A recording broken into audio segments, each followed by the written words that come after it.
brightest day in blackest night. I'm determined to beat you at this game. My sight. Let I'm Batman. Buddha. beware my power. Green Lantern. Goodbye, my son. My hopes and dreams travel with you. Listen to come aboard. Bien le bonjour les Inxios, et aujourd'hui on se retrouve pour une petite vidéo consacrée à Justice League of America, le tome 4, toujours disponible chez Urban Comics. J'ai déjà fait une vidéo pour les précédents opus, donc je vous y retourne. Sans quoi vous risquez de ne rien comprendre à celle-ci, ce qui coule de source.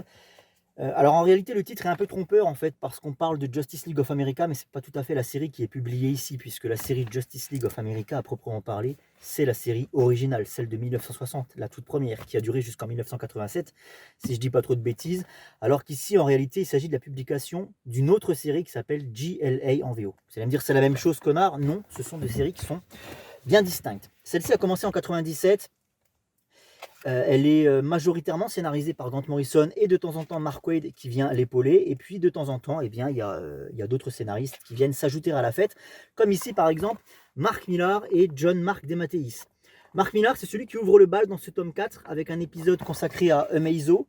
On est sur un récit très court, un arc d'un épisode. Donc forcément, Millar, il n'a pas forcément le temps de construire quelque chose de vraiment très réfléchi, une intrigue vraiment réfléchie. C'est de la baston, rien de plus, rien de moins que de l'action. C'est extrêmement efficace à ce niveau-là. J'ai pas vraiment grand chose à redire. L'idée, c'est que le corps inanimé de l'androïde Amazo a été retrouvé. Je dis Amazo parce que Meizo, je trouve ça un peu ridicule. Le corps sans vie d'Amazo a été retrouvé dans les Everglades, quelque part, par une partie de la Justice League. Et d'ailleurs, on notera que cette Justice League elle est assez atypique parce qu'elle est relativement étendue en termes d'effectifs. Il y a beaucoup de gens qui en ont intégré les rangs. Et moi, personnellement, ça me pose un petit problème. Parce que à vouloir trop l'étendre, cette ligue, j'estime que qu'elle perd de sa superbe. Moi, je suis plutôt pour un groupe restreint, voilà, le noyau des 7 qu'on connaît habituellement, mais des gens de talent, les meilleurs. Voilà. Et d'ailleurs, c'est rigolo parce que c'est justement le sujet d'un débat entre Bruce Wayne et Clark Kent, avec Bruce qui estime, tout comme moi, que la Justice League doit être maintenue à son meilleur niveau et pour cette raison, il faut uniquement des gens d'exception. Et Clark, lui, qui pense complètement différemment, lui, il préférerait une Justice League la plus fournie en termes de ressources humaines, en fait. Et il estime que c'est comme ça qu'elle sera la plus efficace. Bon, chacun son point de vue, les deux sont parfaitement compréhensibles et défendables. Mais voilà, moi je suis Team Batman pour le coup. Bref, la Justice League découvre Amazo, inanimé, et d'après certaines rumeurs bien fondées, il menacerait de se réveiller d'ici peu. Et vous savez qu'Amazo, il a cette faculté de pouvoir imiter les super pouvoirs de tous les super-héros qu'il va rencontrer. Donc c'est un combat qui va s'envisager non pas avec les muscles, mais plutôt avec son cerveau, puisque plus on sera nombreux à essayer de l'affronter, et plus il sera fort. Petit problème que j'ai, c'est au niveau de la résolution de l'intrigue, que je ne vous spoilerai pas, vous pouvez rester, pas de problème.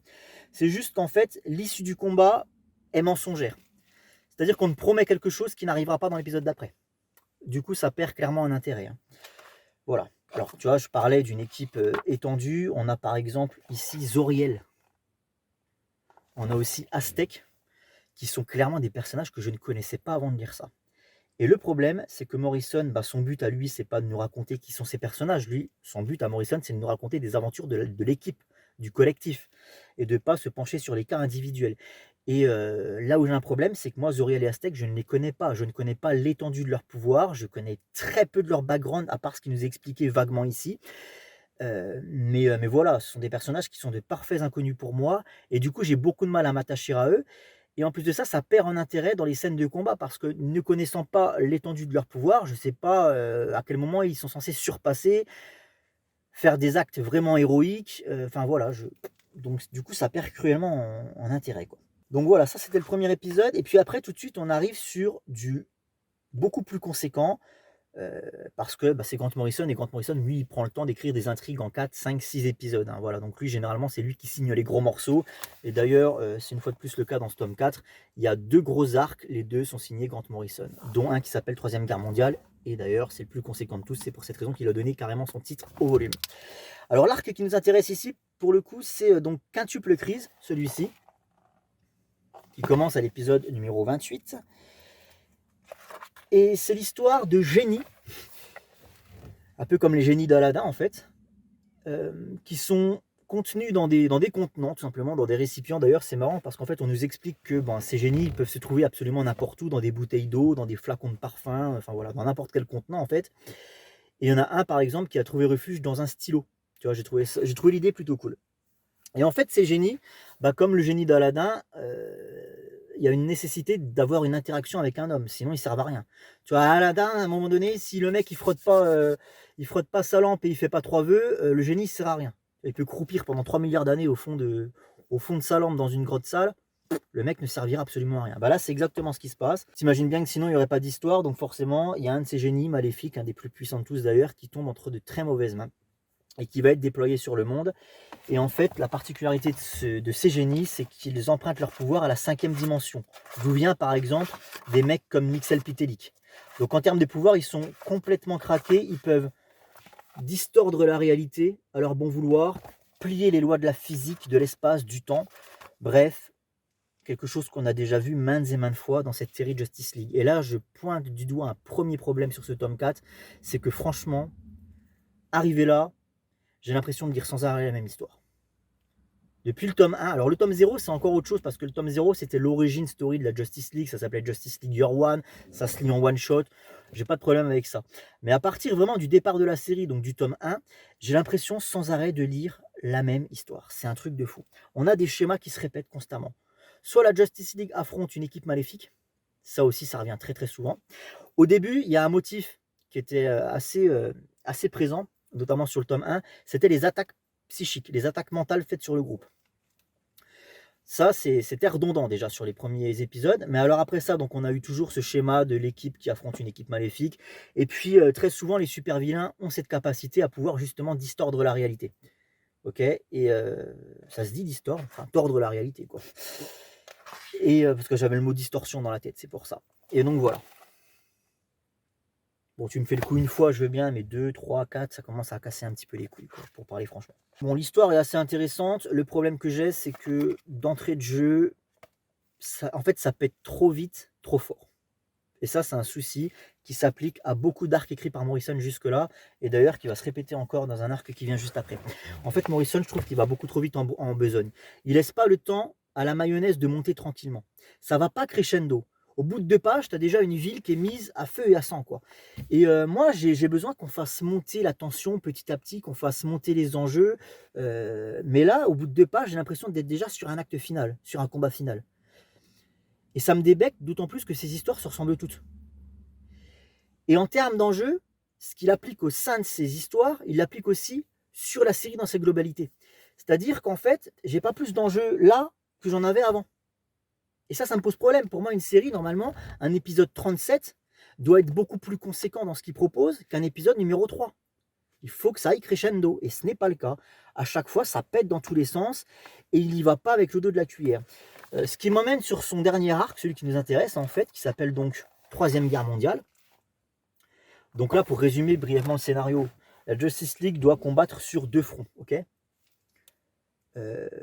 Déjà, il y a Lex Luthor qui reforme le gang d'Injustice. Il avait déjà formé plus tôt dans l'aventure, mais là, il le reforme avec de nouveaux candidats, notamment un personnage très kitsch, cette reine abeille qui s'appelle Zazala. Elle part comme ça, elle part 12 ans, c'est Zazala, c'est la reine des abeilles, voilà. C'est Melpop. Et en fait, Zazala, tu vois très clairement qu'elle vient du Golden Age ou du Silver Age, je pense plus Silver Age. Tu vois très clairement que c'est un personnage qui est encore allé piocher dans les années 50-60. Et moi, je suis pas contre le fait qu'on essaye de dépoussiérer des vieux persos, mais clairement, il y en a en fait, ils sont tellement kitsch de base, ils ont ça dans leur ADN, et tu ne peux pas les dépoussiérer, les ramener sur le devant de la scène et essayer de les moderniser. On parle d'une reine des abeilles.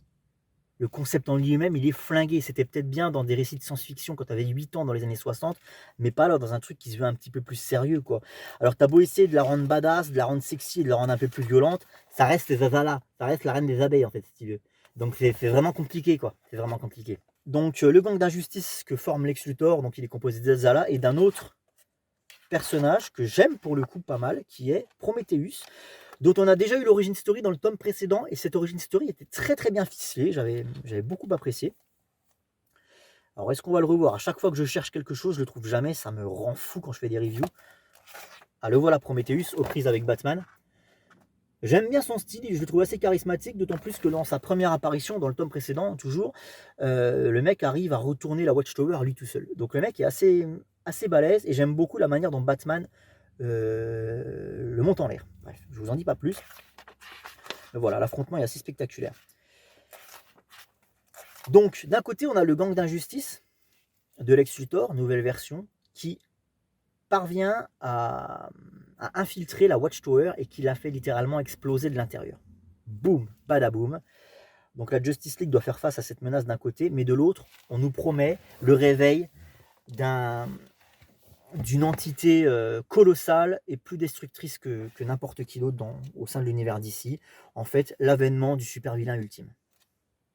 Ça fait déjà 3-4 fois qu'on nous fait le coup dans la série Justice League. À un moment donné, gros, c'est bon, quoi. Change un peu de disque, quoi. En fait, ce qu'il faut retenir, c'est qu'il y a un mec qui s'appelle Mageddon. Donc, c'est un jeu de mots, hein. C'est l'arme Mageddon. Donc, en anglais, Arma Mageddon. C'est un jeu de mots, Armageddon, etc. Bref.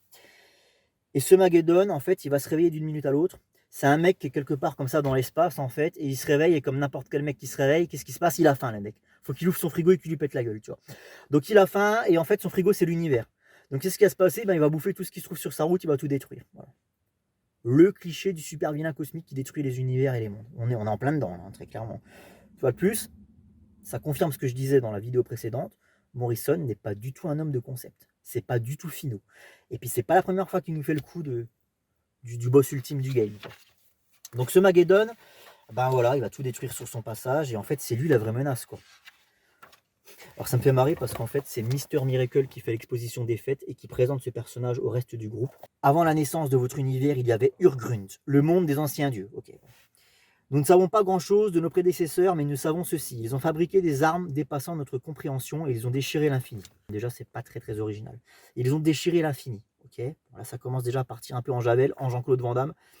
Malheureusement, l'une de ces armes a survécu. Emprisonné pendant 15 milliards d'années dans une cuve de gravité sur la bordure extérieure de l'espace-temps. L'anti-soleil. L'annihilateur primordial, dans le langage de Néo Genesis, nous l'appelons Mageddon et il vient de se libérer. Moi je résume ça, hein, il y a un gros vilain pas beau qui va tout péter sur son passage, voilà, qui est complètement craqué. Ça en devient même ridicule en fait, parce que dans la hiérarchie des super vilains chez DC, en fait, normalement, tu as Darkseid et au-dessus, tu as l'Anti-Monitor. Et là, en fait, il y a Mageddon encore au-dessus. Il y a un moment donné, les mecs, il faut vous poser des limites, quoi, parce que ça va pas le faire. On fait toujours le coup de la menace suprême à chaque arc. Et comme j'expliquais, c'est hyper répétitif, hyper redondant. Et ça me blase. Ça me blase. D'autant plus que, comme je disais, on n'y va pas avec le dos de la cuillère. Morrison, il fait péter à chaque fois des villes. Je veux dire, dans l'Arc 1 Million, tu as la capitale de l'Uruguay. Alors, attendez, c'est l'Uruguay, Montevideo ou c'est le Paraguay? Dans le Paraguay, ça doit être Asunción. Et du coup, l'Uruguay, c'est Montevideo. Je dis peut-être d'énormes conneries, mais je crois que c'est ça. Enfin bref, on s'en fout finalement.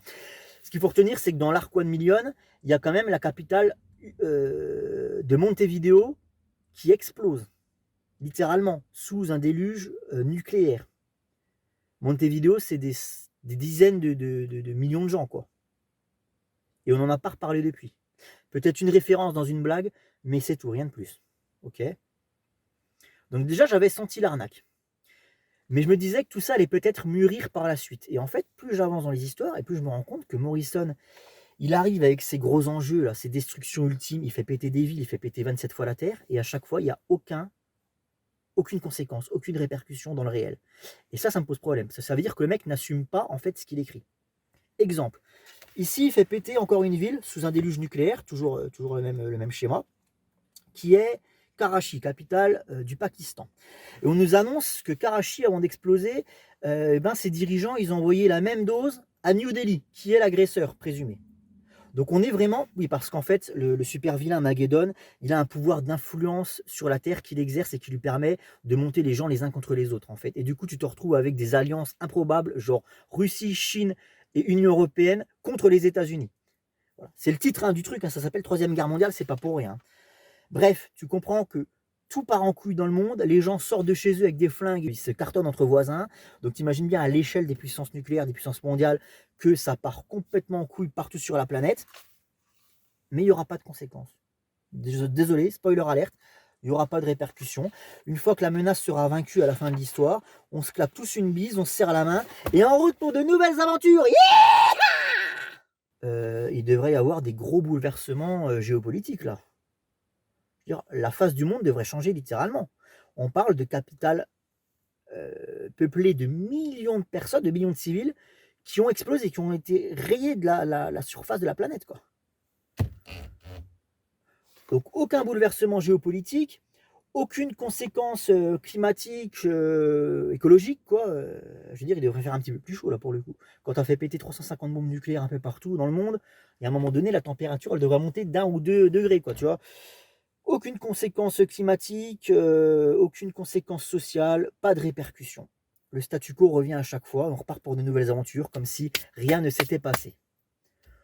Voilà. Une petite référence à Montevideo qui a explosé 3 mois plus tôt, mais c'est tout, on s'en fout en fait. Sérieusement? Et ça me pose vraiment un problème parce que ça veut dire que Grant Morrison n'assume pas en fait ce qu'il écrit. Alors un truc qui me dérange, et là ça me saute aux yeux notamment sur cet arc, c'est le dessin. Je crois que j'en avais déjà parlé dans les vidéos précédentes.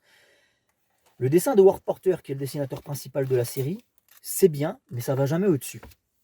C'est juste bien en fait. Le mec se contente de faire le boulot. C'est jamais moche, je tiens à le préciser. C'est jamais dégueulasse, en tout cas rien qui me fasse tomber le bouquin des mains. Mais dans l'autre sens, c'est jamais non plus bluffant, éblouissant. À aucun moment je me suis arrêté sur une page pour ne serait-ce que contempler une dizaine de secondes ce que j'avais sous les yeux. Ça n'arrive pas, ça n'arrive pas. Et peut-être parce que tout est beaucoup trop pétriqué, je dirais. En fait, il y a des doubles pages qui servent à rien. Tu vois, là, par exemple, tu as une double page sur Superman qui embrasse Huntress afin de lui redonner de l'oxygène parce qu'ils sont dans l'espace. Donc forcément, c'est qu'une question de minutes pour elle avant qu'elle meure asphyxiée. Donc là, tu as une double page sur ça, ok. Karachi qui explose, soufflé par une bombe A. Et ça, c'est dans une case. Alors que ça mériterait une double page. Là, c'est pareil, regarde, débarquement sur une plage, ça rappelle évidemment Omaha Beach, Utah Beach, etc. Ça nous rappelle les heures plus sombres de notre histoire. Et en fait, c'est pareil, quoi. C'est pas assez généreux, je trouve. Hein. Et puis son style, je le trouve assez impersonnel, en fait. C'est générique, passe partout. Tu vois, là, par exemple, voilà, New York qui est colonisé par les abeilles, ben, on voit pas plus que ça. Quisp, je voulais vous parler de Quisp. Quisp, c'est un personnage qu'utilise ici Morrison, qui est un lutin démoniaque. Alors c'est dans l'arc justement avec les génies, la quintuple crise. D'ailleurs tu vois qu'il a une gueule du lutin démoniaque le mec, hein. C'est-à-dire qu'il a des pantoufles vertes en pointe, des oreilles en pointe aussi, des yeux rouges. Tu vois que le mec il n'inspire pas forcément la confiance, c'est marqué sur sa gueule à tous les étages que c'est un lutin démoniaque. Je vais essayer de vous trouver un autre visuel le concernant. Voilà. Tu lui confierais pas la garde de tes enfants, quoi. Donc Quisp en fait c'est assez marrant parce qu'ici donc c'est très clairement une entité maléfique. Tu le vois dans ses yeux, quoi, je veux dire. Tu peux pas faire plus cliché. Quisp il a été créé en 1962 donc dans la série Aquaman dans l'épisode numéro 1, voilà, premier épisode d'Aquaman. Et en fait c'est un lutin qui a grosso modo les mêmes pouvoirs que Mera. Mera n'existait pas à l'époque et on cherchait à tout prix à étendre l'Aqua Family. Donc on avait inventé Garth quelques années auparavant. On avait inventé évidemment Topo, encore bien plus vieux. On essayait de créer un concept d'Aqua-Girl, on n'y arrivait pas totalement, on tâtonnait pas mal à ce niveau-là. Bref, tu voyais qu'à l'époque, au tout début des années 60, concernant Aquaman, donc là 1962 pour le coup, on essayait vraiment de créer tout un univers, des gens qui graviteraient autour de lui. Et donc il y a ce lutin, Quisp, qui apparaît dans Aquaman numéro 1, et qui vient d'un océan imaginaire, un océan fantastique, qui se trouve sous notre océan à nous. Donc en fait, il faut imaginer, on a notre océan à nous, on a le plancher océanique, le sol, et en dessous, il y a un monde imaginaire, enfin un monde, pas imaginaire parce qu'il existe, hein, mais un monde, comment dire, fantastique, un océan fantastique, je ne sais plus comment on appelle ça d'ailleurs, le Undersea, quelque chose comme ça, d'où vient notamment Quisp. Et d'ailleurs, toute une ribambelle de tocards dans son genre. Hein. Et c'est de là aussi que viennent les Fire Trolls, qui sont les premiers ennemis qu'affronte Aquaman dans sa série. Voilà, des espèces de golems de feu, donc... qui ont été d'ailleurs repris plus tard. Il y a eu pas mal de clins d'œil qui ont été faits à ce sujet. Voilà. Donc ils viennent tous de là. Donc un peu une notion de 5e dimension, effectivement. Mais on est vraiment sur un monde qui est très lié à la flotte. D'où les pouvoirs de Quisp qui peut matérialiser ce qu'il veut avec de l'eau. Et donc, Quelques épisodes plus tard, Quisp il revient à noter que c'est un gentil, hein, c'est-à-dire qu'il aide Garth dans leur quête, Garth et Aquaman dans leur quête, c'est un lutin bienfaiteur, quoi, c'est un bon gars. Quelques épisodes plus tard, Quisp revient à Aquaman et lui explique qu'il y a son cousin démoniaque qui commence à foutre le bordel, parce que lui aussi il s'est barré de l'Undersea, et il est dans le monde normal, et il commence à foutre un maximum de bordel, et ils sont surpuissants ces putains de nains, ces putains de lutins là. Donc du coup Quisp s'allie à un autre lutin qui s'appelle Quint, et à Aquaman et Aqualad pour stopper le lutin démoniaque qui s'appelle Quirp. Je suis désolé, c'est faut suivre. Hein. Là, ce que je comprends pas, c'est que Morrison, il va chercher Quisp, qu'il a rebaptisé pour le coup QWSP, en référence à Mxyzptlk, c'est-à-dire qu'on est sur des entités qui n'ont pas de voyelles dans leur monde et dans leur prénom. Donc il va chercher Quisp pour en faire un être malfaisant. Donc il y a la ref, il connaît ce personnage, c'est-à-dire qu'il a lu ces épisodes d'Aquaman, ces épisodes très vieux d'Aquaman. Mais pourquoi est-ce qu'il n'a pas fait le travail à fond et qu'il n'est pas plutôt allé chercher Quirp plutôt que Quisp? Parce que là, pour le coup, il a clairement dénaturé le personnage. Il en a fait un méchant alors que ce n'est pas le cas à la base. Et qu'il y avait une version méchante qui existait aussi. Donc c'est un peu étrange, quoi. Tout ça pour vous dire que Morrison, c'est aussi pour ça qu'il faut s'accrocher par moment. Le mec te fait pop des Zazala et des Quisp. Si tu n'as pas la ref, tu vas peut-être pas forcément comprendre comment évoluent ces personnages, comment fonctionnent ces personnages, quels sont leurs pouvoirs, etc. Tu vois. Voilà. C'est aussi des lectures exigeantes en fait, Morrison. Ça, on peut pas lui enlever. Et je suis pas contre, hein, personnellement. C'est juste que quand tu rajoutes ça, en plus de ça, son style d'écriture qui est pas forcément accessible de base. Bon. Et puis à noter que très souvent aussi dans ces combats de fin, la Justice League est séparée en plusieurs fragments. Et chacun doit combattre sur des plans différents, sur des fronts différents, et du coup, ça devient très vite le bordel en fait. Parce que tu as une équipe de 2 d'un côté, une équipe de 3 qui est dans le passé, une équipe de 4 qui est dans le futur, une équipe de 5 qui est dans le présent mais à tel endroit, une équipe de 6 qui est dans le présent mais à tel endroit. Bon, je grossis les traits, mais grosso merdo, c'est vrai que ça part vraiment dans tous les sens très souvent. Là, beaucoup moins que dans les épisodes précédents, mais il y a toujours cette notion où effectivement, c'est pas toujours très facile à suivre. Mais là, pour le coup, je le répète, le tome 4, c'est clairement du tome 1, 2, 3 et 4, pour l'instant, ce que j'ai lu de plus accessible. Et plus ça va, plus Morrison est gentil avec nous et limite son bullshit qui le caractérise généralement. Heureusement que j'ai mes notes parce que j'allais couper cet enregistrement et j'allais oublier de vous parler d'un truc qui est quand même essentiel, je trouve, c'est le manque de liant en fait dans cette série. Morrison et Wade, hein, d'ailleurs, Wade beaucoup moins. Pour le coup, ma critique, ça s'applique surtout à Morrison. Morrison, en fait, il est là pour nous raconter des histoires de la Justice League. Les individualités, il en a absolument rien à foutre. Et quand je dis que ça manque de liant, c'est parce qu'en fait, entre des gros arcs, il devrait y avoir des épisodes beaucoup plus intimistes, en fait. Voilà, des aventures sur tel ou tel membre de la Ligue.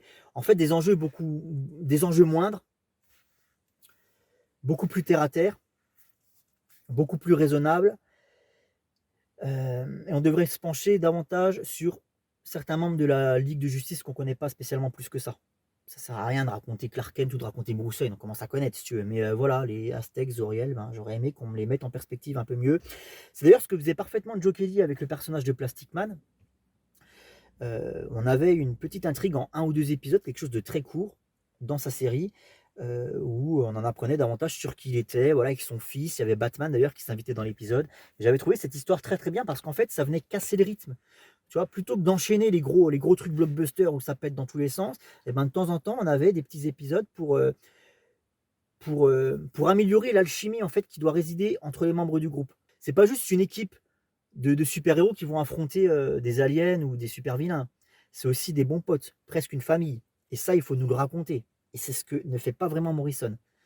C'est aussi un autre reproche que je lui fais. Enfin, ça manque de lien, en fait, ça manque d'humain, je trouve. C'est bizarre parce qu'en fait, j'ai l'impression que le bilan est assez péjoratif, enfin assez négatif, et c'est pas du tout l'impression que j'ai envie de vous donner, parce que, aussi paradoxal que ça puisse être, malgré le manque de conséquences et tous les défauts que j'ai énumérés ici, j'ai passé plutôt un bon moment. C'était une lecture popcorn, voilà, la Justice League qui affronte des super vilains complètement craqués. Les personnages en soi ne sont pas forcément développés comme je viens de le dire, mais par contre, ils sont bien exploités dans l'utilisation de leurs super pouvoirs. Ça, Morrison, il les comprend parfaitement. Et à ce niveau-là, on se fout plat la tête. Hein. Je veux dire, c'est un régal à ce niveau-là. Donc, pour le coup, il y a quand même... j'ai plus passé en revue les points négatifs que les points positifs, je suis assez désolé là-dessus, mais en vrai c'est quand même, dans l'ensemble, une bonne lecture. Je veux dire, je me suis pas fait chier comme sur le tome 2. J'ai plutôt apprécié et j'ai très hâte parce que la suite sera, je pense, bien meilleure parce que Grant Morrison va petit à petit partir pour laisser plus de place à Mark Waid, notamment avec l'arc La Tour de Babel que j'ai vraiment hâte de lire. La Tour de Babel, ça sera un petit peu la récompense pour moi parce que ça arrive à la toute fin. Je crois que c'est dans le bouquin d'après, le 5 ou le 6. C'est dans le 5 ou dans le 6, je sais plus. Quoi qu'il arrive, ça fera office de récompense pour moi, Tower of Babel, parce que j'en attends beaucoup. Je connais déjà l'histoire de par l'animé Justice League Doom, mais j'ai très hâte de voir ce que ça donne en comics, parce que, contrairement à Justice League Doom, il y a une présence d'Aquaman dans Tower of Babel, donc ça c'est très cool. Et voilà, c'est Mark Waid, et je connais l'histoire, et je la trouve très très cool, donc ça sera ma petite récompense à moi. Voilà. Après avoir enduré les tomes 1 et 2 surtout, qui sont...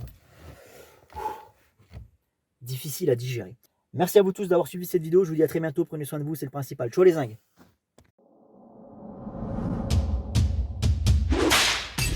Meow.